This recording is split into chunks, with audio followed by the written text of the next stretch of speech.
The entrance to the fortress! Ooh, he really is there!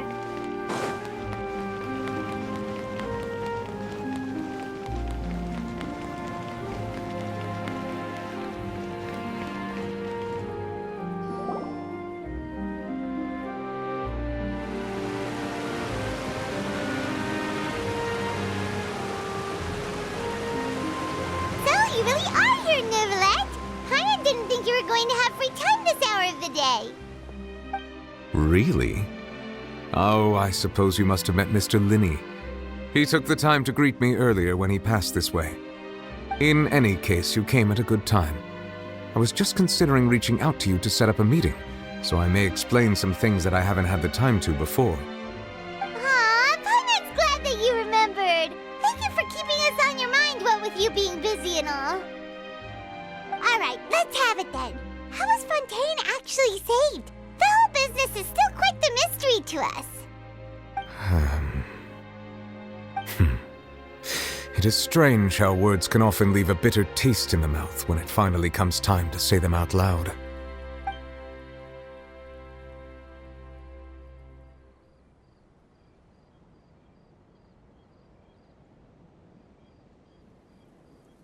Whoa. So that's what happened? Focalor destroyed the divine throne of the Hydro Archon and restored your power to you, transforming you into a fully fledged elemental dragon sovereign. But Paimon still doesn't quite get what you did to save the Fontanians from dissolving. For me, the authority of the ancient dragons refers to absolute control over the hydro element. Fontanians were incomplete humans born of Egeria's use of the power of the primordial sea, with constitutions similar to that of mimics. But so long as those primordial energies remain within them, I could use the ancient dragon's authority to grant them true blood, after the fashion in which life was first brought into being on this planet. In other words, when I gave my verdict, Fontanians became true humans, and thus would naturally no longer be dissolved by water from the primordial sea. Focalor must have counted on you to make that decision as well. Your verdict was the key to making the prophecy appear to have come true while saving everyone.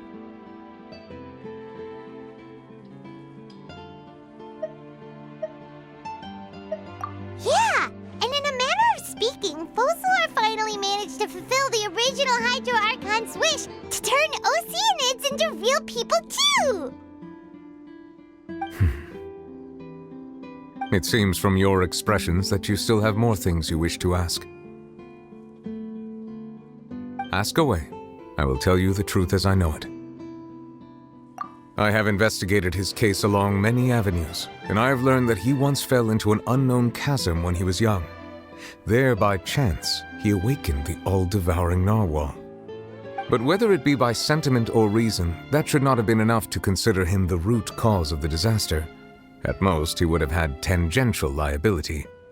As for the judgment passed by the Oratrice during the trial, whether it was due to that liability by association or Focalor deliberately using him to buy time for us on the assumption that he would be able to hold the creature off, I cannot say. Guess Focalor had Fontanians in mind the whole time. In the end, it was thanks to her that they finally became real humans. Hang on a second. Paimon suddenly got another question.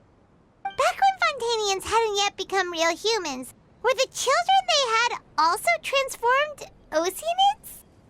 Life has always flowed like water. Do you recall how Fontanians would often come to the Fountain of Lucine to pray for children? Yeah, Lynette said the fountain is where all the waters in Fontaine converge. In truth, even those couples did not know that such prayers were no mere custom, but instead a form of ritual. Those Oceanids who were blessed within the spring water would later descend as new humans in the coming months. Paimon sorta gets it now. Either way, seems like this ritual won't be of any further use, but it'll probably live on as a local custom. Ask away. I will tell you the truth as I know it. Yeah, about that. Risley said Farina has already left. What's that all about? Ah, Lady Farina. The people are only aware that her death sentence has not been carried out. She abdicated the post of Hydro Archon and left affairs related to that title to me, before leaving the Opera House. I related Focalor's words to her faithfully and completely. After hearing them, she seemed neither saddened nor comforted. She simply said that she was tired and needed to rest. Having said that, she then packed her things and moved out of the Opera House, not unlike how an ordinary person might. But she's still got a place to stay, right? You need not worry. I will make arrangements to ensure that she will not want for food, clothing, board, or travel. In truth, I am somewhat happy for her. The wear and tear on her spirit will, of course, take time to heal. But now that she no longer has to play the role of Focalor the Hydro Archon, she can finally lay down her burdens and lead a normal life. What about you then? What are your plans now that you've regained your full powers as the Hydro Dragon? After Focalor passed on, the Oratrice also ceased to function. This matter will directly affect our trials. After much careful consideration, I've decided to take over its role in our courts. From now on, I shall hear cases and pass verdicts by myself. Looks like you're still considering stuff from the perspective of the Udex, huh? As an elemental dragon, there are indeed many things that I must do. But this power and this duty, in a manner of speaking, you could say that both were granted to me. As such, before I attend to my other responsibilities, I must first and foremost continue to serve Fontaine as its highest judge. The duty of the Hydro Sovereign and the duty of the Udex shall coexist within my person. Additionally, the Hydro Archon's departure has brought about another problem, which is that the Opera House shall no longer produce indemnitium. That's true. That power was derived from the people's faith in the Hydro Archon, wasn't it? Wait, but the various mechs and machines in the city are all still okay. Where are they getting their energy from? As I am now, I have full command over New Musia, and it can serve as a complete substitute. Another reason why I cannot quite leave Fontaine immediately. Wow. This ancient dragon's authority stuff is really quite useful, huh?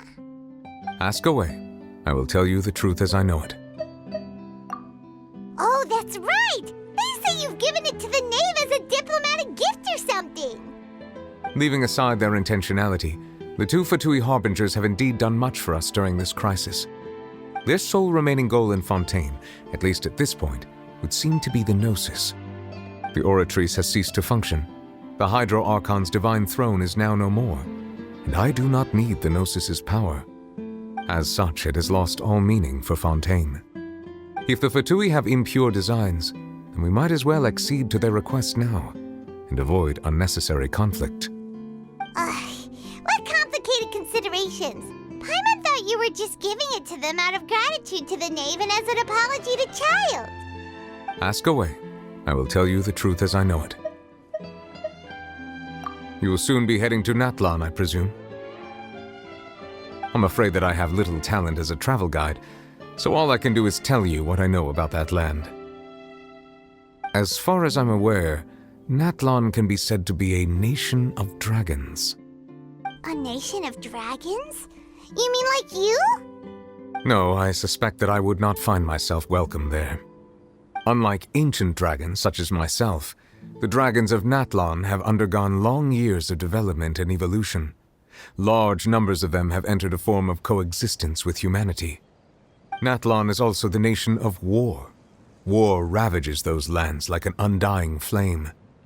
There is one other piece of information I got incidentally from my negotiations with the knave that I believe may be useful to you. The harbinger known as the Captain has thrown his hat into the endless ring of war. The Captain. Sounds like a real tough customer. Seriously, everywhere you look, there's a Fatui Harbinger doing their thing. I suggest that you fully prepare yourself before going to Natlan. In the meantime, Fontaine's doors will always be open to you. Ask away. I will tell you the truth as I know it. Hang on a sec. Paimon's still got a question about the Gnosis. When we spoke to Linny earlier, he mentioned that your attitude towards giving away the Gnosis had clearly changed. We guessed that there might be some reason for it that only you were aware of. No wonder the House of the Hearth is the Fatui's intelligence division. They are certainly sharp. So regarding this specific issue, I was just getting ready to share something with you. What is it? In truth, I exchanged some further words with that lady named Skirk after sending you two back to the surface. It went something like this.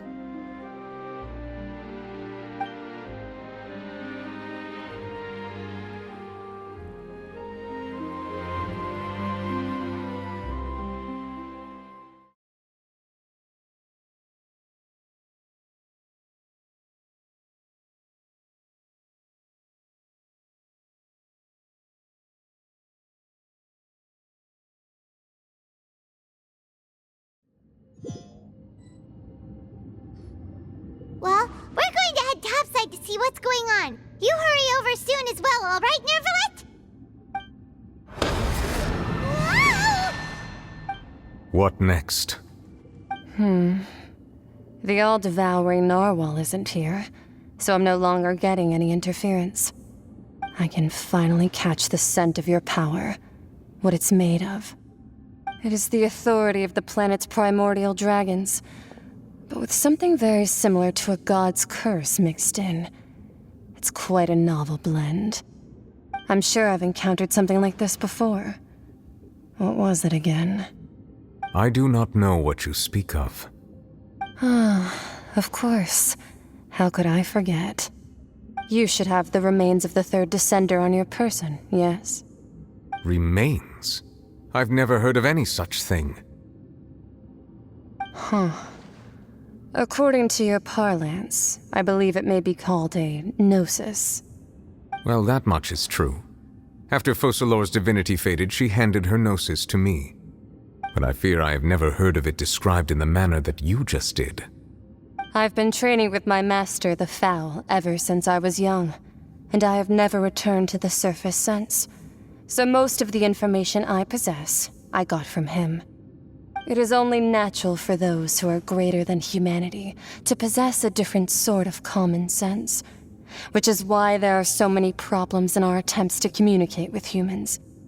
Regardless, you should probably get rid of objects of misfortune to prevent any disasters from befalling you.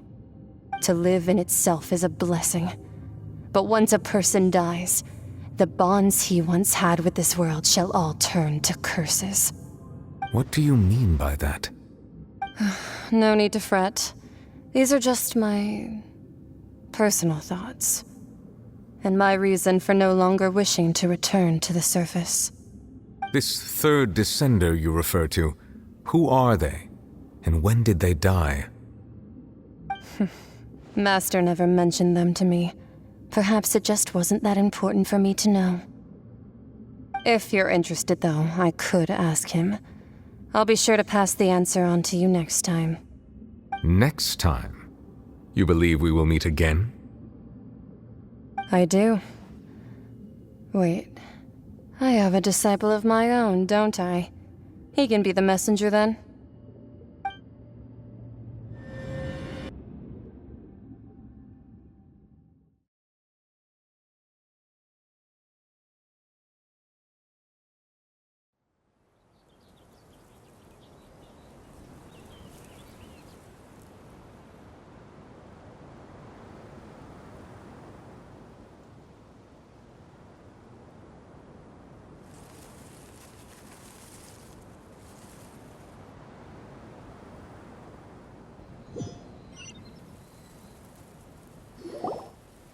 That's what she told me. Whether it would prove useful or not, I wanted to pass that information on to you. The remains of the third descender? So that's what the Gnosis actually are. Paimon just thought they looked like chess pieces. How could they be a person's remains? All the same, assuming that there was no misunderstanding or special metaphor at play, that is what she meant to say. And she said that it would bring misfortune and that you should check it, which is why you gave it to the Fatui. If she speaks the truth, then I would simply be putting Fontaine at unnecessary risk by keeping it here.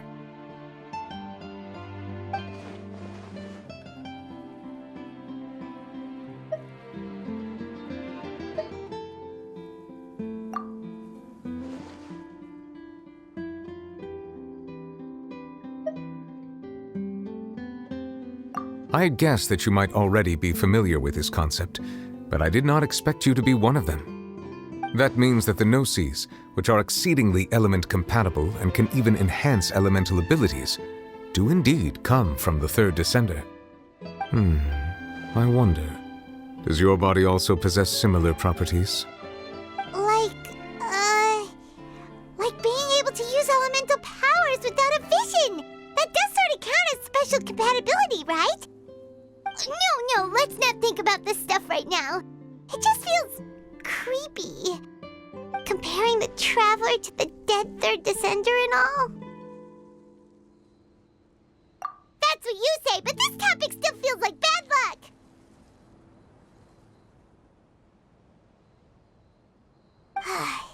Once Child recovers, let's get some more answers out of him. Or go look for his master and get the answers that way. I too believe it unwise to make too many blind guesses when information is lacking. The same is true of being at court. All right. Whatever the case, it seems like the crisis here in Fontaine's over for now. Yes. All of Focalor's efforts were for this moment as well. But she sacrificed herself in the end as a god, and she suffered through all those years as a human. Was that really what she wanted? I suppose that would be the mystery of a god's will. I suspect not. But once in a while I too would guess that if wishes were like the clouds in the sky, they will one day return to the earth as raindrops. Life flows like water, and rain is the final answer.